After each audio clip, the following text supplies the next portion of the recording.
أهلا بيكم في الحلقة الثانية من سلسلة حلقات بودكاست فريلانسينج سيكريتس مع مندو. الحقيقة النهاردة حابب ان انا اتكلم في واحدة من الموضوعات اللي اعتقد انها مهمة قوي لأي حد بيفكر يبتدي فريلانس. والفكرة دي الحقيقة يعني ما اقدرش اقول ان هي فكرتي، ده اقترح واحد من الاصدقاء. انا يعني حابب قوي من البداية ان انا ابقى بجاوب على الناس عايز تعرفوا عن الفريلانسنج، حابب ان انا اقول الحاجات اللي الناس فعلا متشوقة تسمعها. فانا سألت عدد من الاصدقاء ايه اللي نفسكم تسمعوه او ايه اللي حابين اتكلم فيه. فواحد قال لي يا ريت نتكلم على الفريلانسنج بين الواقع والخيال، ولقيت الحقيقة ان ده موضوع حلو قوي وفكرة جميلة. نتكلم على بعض النقط في الفريلانسنج. في حاجات صح الناس بتعرفها وبتسمعها عن الفريلانسنج، بس في كمان أفكار غلط أو حاجات من الخيال ما هياش حقيقي. فالنهاردة هتكلم على بعض الحقائق وبعض الحاجات المغلوطة اللي الناس فاكراها أو بتسمعها عن الفريلانسنج، أحاول أوضح دول وأوضح دول. بالنسبة للحقائق أو الواقع، إن أنت في الفريلانسنج عندك كتير من الحرية. عندك حرية في نوعية الشغل اللي بتشتغله، عندك حرية في وقت اللي بتختاره تشتغل فيه خلال اليوم، عندك حرية في الوقت في المكان اللي انت بتشتغل منه.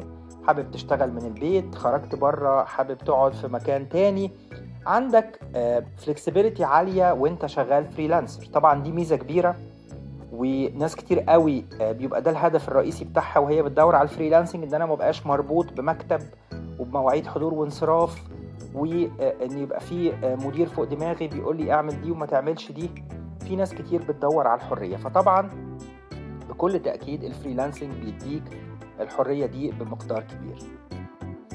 في مقابل كده من الحاجات المغلوطة جدا عن الفريلانسنج اللي الناس فاكراها انه الفريلانسنج ده سهل جدا، ده مجال سهل وبسيط وانتم ما بتتعبوش، وسهل قوي ان الواحد يقول النهاردة انا هبقى فريلانسر، يلا خلاص اشتغلت، ده الدنيا ماشية حلاوة. الحقيقة لا، الفريلانسنج او الفريلانسر هو بيبتدي بتقابله صعوبات كتيرة. بتقابله صعوبات ان هو يفهم ايه المجال ده، ايه ابعاده. بتقابله صعوبات ان هو يقدر يحل المشاكل التكنيكال اللي بتقابله في شغله. بتتعلم سوفت وير جديد، بتعمل ويب سايت، عندك مشكلة في الكود، في حاجات تكنيكال. كمان في حاجات تانية ليها علاقة بنوعية التعامل. طب العميل مستني ايه؟ طب العميل ليه مبسوط؟ او العميل ليه متضايق من اللي انا عملته؟ في تفاصيل كتيرة ما بتقدرش وانت لسه بتبتدي بتبقى فاهمها، وبالتالي بتواجهك صعوبات، بتحتاج تتعلم وتدور وتسأل. فبالتالي بكل تأكيد ما هواش مجال سهل. طيب، من الحقائق المظبوطة جدا عن الفريلانسنج ان انت بتتعلم وانت بتشتغل، ودي ميزة كبيرة قوي. يعني في اوقات كتيرة قوي انا باخد مثلا مشروع، ببقى عارف نص المشروع او تلتين المشروع، بس في جزء في المشروع انا لسه معرفش اعمله. بقدر ان انا اتعلم الجزء ده، سواء ان انا خدت كورس او حضرت اونلاين توتوريال او قدرت ان انا اعلم نفسي بنفسي، واقدر اعمل الحاجة اللي انا اتعلمتها واخد فلوس مقابلها. طبعا دي ميزة كبيرة قوي. غالبا انت في الشغل العادي يا عندك الحاجة دي بتعرف تعملها، او ما بتعرفش خلاص ما بتاخدش الشغلانة.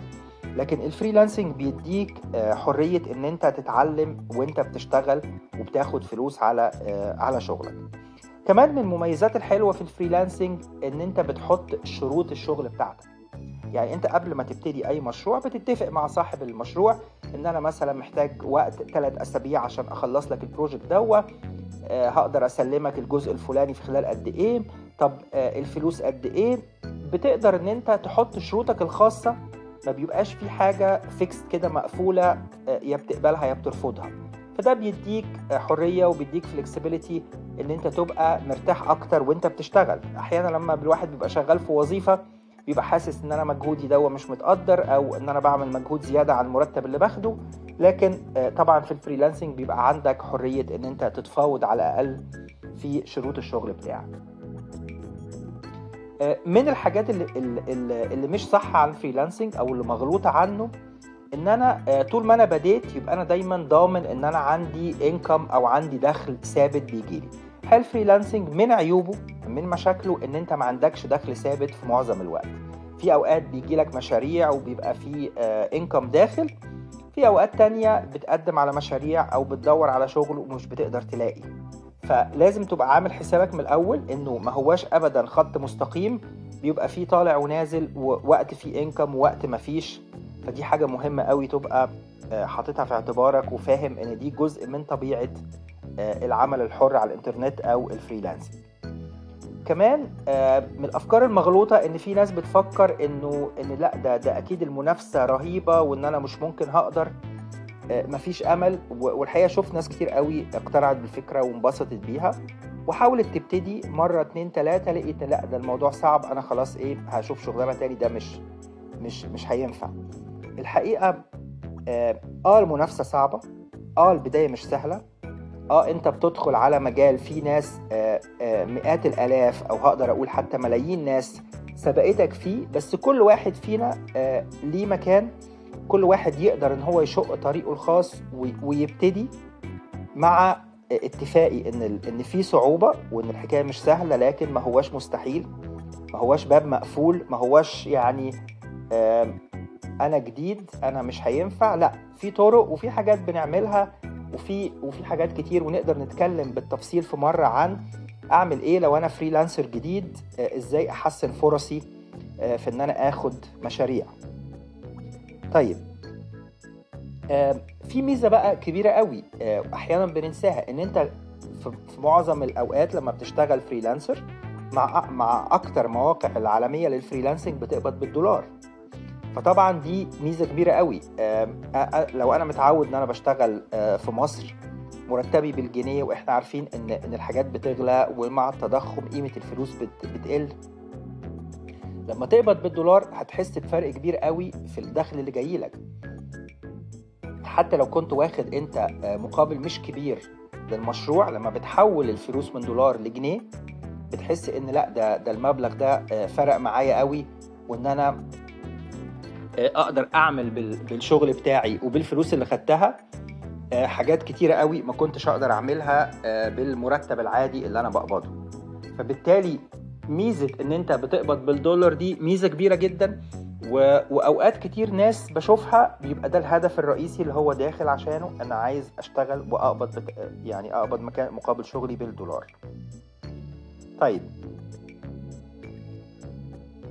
واحدة من الأفكار الغلط أو من الحاجات الشائعة عن الفريلانسنج وهي مش صح، فكرة طب أنا إيه اللي يضمن لي حقي؟ ما يمكن أعمل الشغل وياخدوا الشغل وما يدونيش فلوسي وابقى أنا تعبت على الفاضي. لا، أنا مش عايز المجال ده لأن أنا مش ضامن حقي.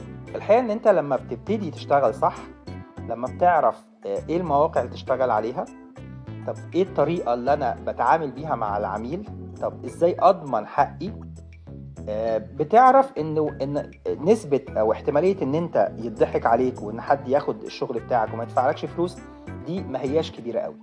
يعني انا شخصيا اقدر اقول ان انا في خلال السنين اللي اشتغلتها كلها فريلانسنج ما حصلش معايا مشاكل ان انا اشتغلت شغل وما خدتش فلوسه مثلا اكتر من 3 مرات. 3 مرات دول في فوق 15 سنة شغال في المجال ده بأوقات مختلفة وبفريكونسي مختلفة.